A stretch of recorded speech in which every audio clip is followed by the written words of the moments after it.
जिला में गदर हो जाए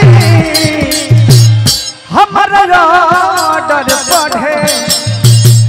लोग के मर्डर हो जाए कहे का भाव बा ये हो बलमुआ कमाल करिले मारी के मुस्की निहाल करिले अरे की रोट चुमा चाहे अरे राजा जी कौन हाल में राजा जी कौन हाल में अरे झुलू फिजाए बलमुआ गहरे हमारा गाल में वाह वाह 2 3 जियो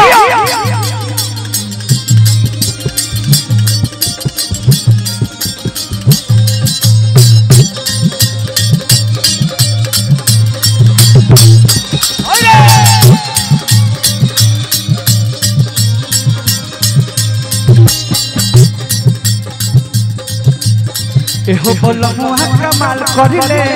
मारी के मुस्की निहाल करिले एहो बलमुआ कमाल करिले मारी के मुस्की निहाल करिले एहो बलमुआ कमाल करिले मारी के मुस्की निहाल करिले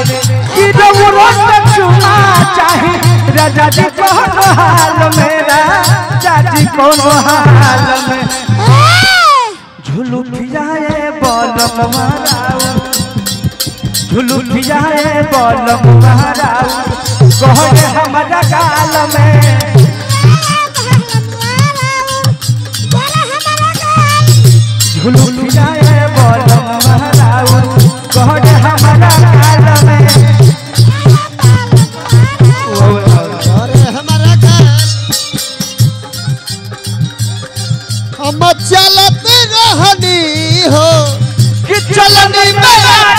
हम चलत रहनी पियवा डालत रहे हो हम निकालत रहनी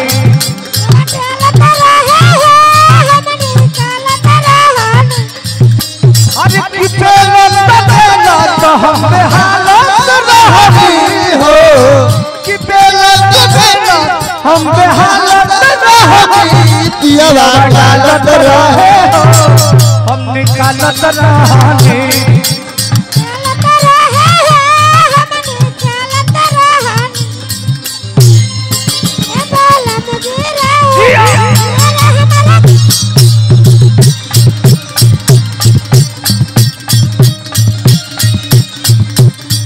भाई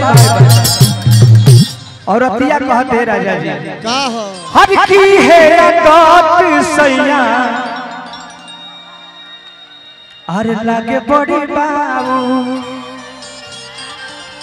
अरे की एक बेर मन ना भरे अरे मनता नियाबू ए बबुआ अरे की है दात सैया लागे बड़ी बाबू बहुत बहुत पुरस्कार स्वागत अभिनंदन लागे बड़ी बाबू एक बेर में मन ना भरे मनता नियाबू एक बेर में मन ना भरे मांगतानी राजा जी का हो कि लागल रहे रौरा बाबा पियाजी के चाल में पियाजी के चाल में ए नेताजी झुलू फिजाए बलमुआ झुलू फिजाए बलमुआ गहरे हमारा गाल में झुलू फिजाए बलमुआ गहरे हमारा गाल में बलमुआ राते अब हिले दुखात पहिला हसैया राते हिले दुखात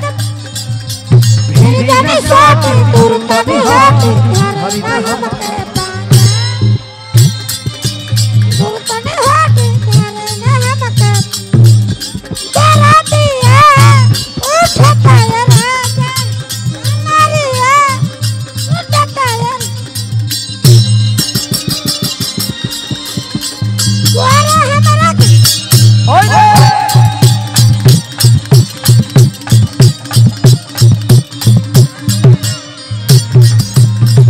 शत्रुघ्न भाई अभी पाहुन के फूफा जी के फरमाइश में है एगो भजन के स्वर्गीय भिखारी ठाकुर जी के वो गीत हम बोले रहने उहे रवा के गीत सुना देते हैं।